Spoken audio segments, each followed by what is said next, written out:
three-point shootout, but she started Saturday night's All-Star game and played the second most minutes on Team WNBA.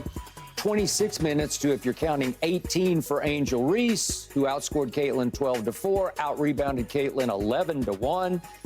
Though Caitlin did have 10 assists, one short of Sue Bird's All-Star game record. So, Rachel, what grade would you give Caitlin for her first All-Star game? I'd say B+. I mean, she obviously didn't have a good shooting night, 0 for 7 from 3, but she made up for it with the assists, set a rookie record for WNBA All-Star assists, had the most assists in the game, even with all of these highly decorated players.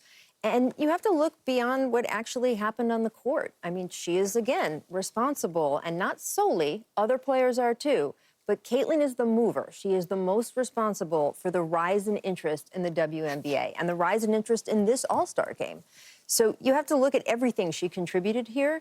And I just don't think there's a question that she had such an effect. I want to read you a couple numbers here.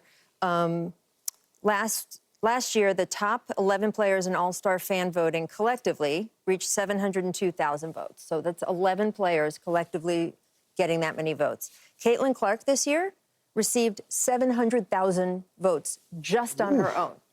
I mean, One versus 11, bananas. right? Yeah. And you look at how many more people were voting, right? The attendance, they only had 10,000 people at the All-Star game last year. They had nearly double that. And the reason they didn't have quite double is the arena they were playing in only seats 18,000. It couldn't seat more, but they sold it out. So I think for all around, the fact that she was a rookie, that to me, a lot of the shooting was tiredness. I think she's had a long run here. It's not an excuse. I'm just saying that to me is what I saw. And she's not an A, but I give her a B+ there. Well, Skip. Well, Paul. She would have loved to be in my class if I was her teacher, like Keyshawn might say. I gave her an A+. What? I gave her an A+. Let me tell you what. 7? Over 7, over 15. Look it, she's a rookie playing on the biggest stage this All-Star game. They're probably going to break records as far as views. Attendance you already talked about. She's a rookie. 10 assists. Kelsey Plum was guarding her like it was Game 7. It's the All-Star game, Skip. It's going to happen. She picked her up full court in the All-Star game. Can you believe that? Yeah. I mean, look it. And on top of all that, they beat Team USA. Yeah. They beat Team... Did anybody expect that? No, let's not say they beat them. I mean, they handedly beat them. They did. They were up 20 points. And guess what? No, she didn't play the violin or the trumpet, but you know what else? You know what she did? She orchestrated everything. Yeah. She directed it all. Yeah. I give her an A, and what a symphony that was. She put on a masterpiece. I give her an A, Skip. Listen, rookies, it's a lot of people I'll give an A's in this game also. Yeah. I mean, of course, Enrique, the MVP. Yes. Yeah. Of course, Angel Reese doubled. I mean, so many people just played well for me. I mean, Stewie looked amazing. I was gonna say. Asia. This was a game for the ages. I would have to think. I haven't seen any other All-Star games, but just watching this, there couldn't have been a better All-Star game than this one. The USA team, the stars of stars. And this goes to what I've been saying for weeks. Some of those girls that was on the All-Star game, on the All-Star team, should be on the U.S. team. Now, I'm not saying who they should take off. I was going to say, there's only so many spots. I don't know who they take off, but it seems like some of those positions are kind of repetitive. When you look down the line, Asia, Stewie, the other girl, the tall. Right. Yeah. You know what I'm saying. Oh, I can't think of her name. That's all right. But it's Brittany Griner. Yeah, that's right. Brittany. Oh, yeah. A lot of those positions are repetitive. Yeah. And so, but all deserving. All the girls on that UST team is all deserving. But it just goes to show you how good the girls' game is getting. I can't wait till the Olympics to start. But as far as Caitlin Clark, for all those reasons I said, A+. Okay. I'm going to start off with Angel Reese because I'm going to give her an A+. Yeah, she got an A+ from me, too. She was extraordinary because she didn't play high minutes, and she wound up with 12 points and 11 rebounds. And I got to say it. I know it's only like 2/3 of a year so far. I'm pretty sure she's the best offensive rebounder I've ever seen, men's or women's, because of her nose for the basketball and the way she maneuvers. More than Rodman?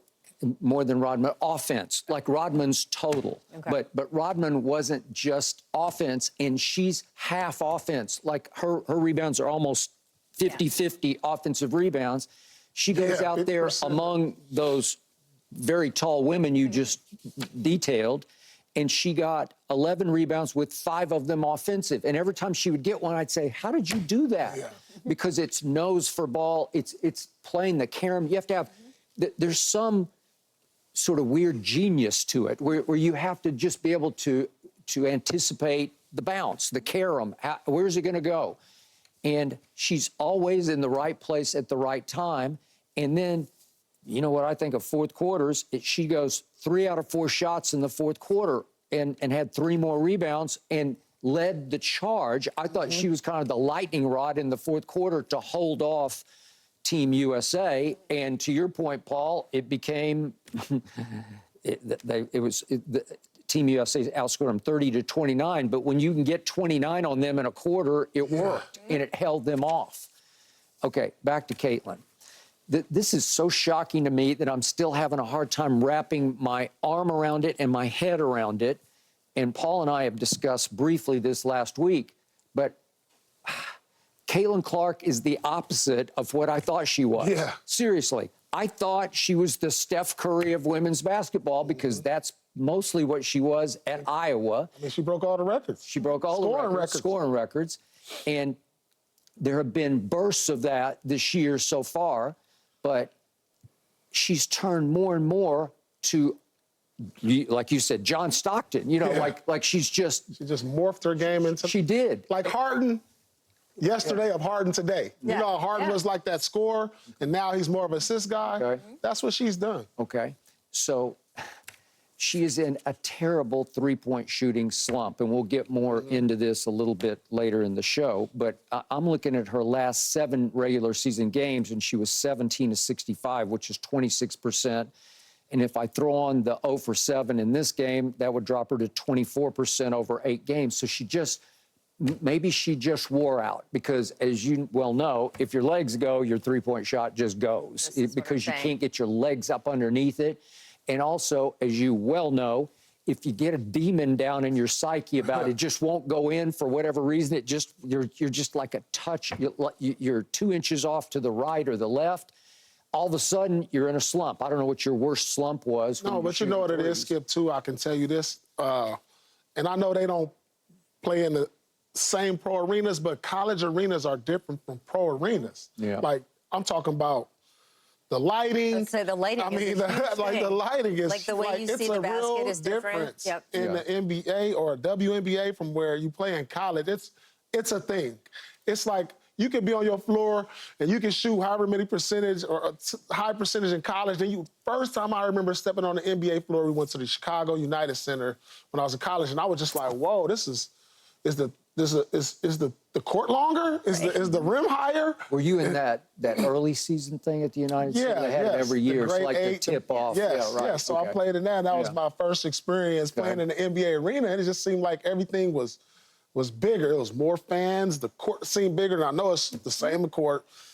Three-point line has moved back, but we still shoot from college 3, but that seemed farther. The rim seemed a little bit higher.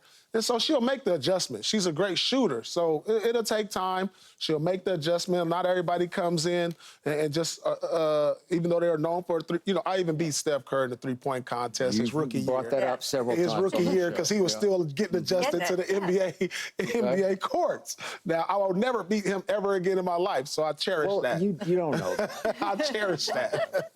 Okay, so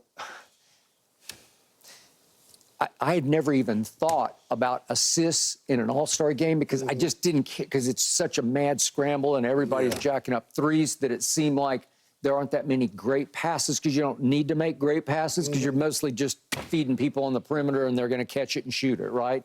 Or maybe dribble it a couple of times and jack it up. And I thought off the top of my head this morning, well, what's the all-star NBA record for assists in a game? And I had to look it up because I never thought about it, but Magic, once upon a time in 1984, had 22 in a game that they lost at Denver because Isaiah Thomas was the MVP of the game, and he had 21 points, 5 rebounds, and 15 assists. Oh, wow. So Magic had 22 to 15 for Isaiah. So it's like, I didn't even know that because I didn't care. But NBA All-Star scoring has long been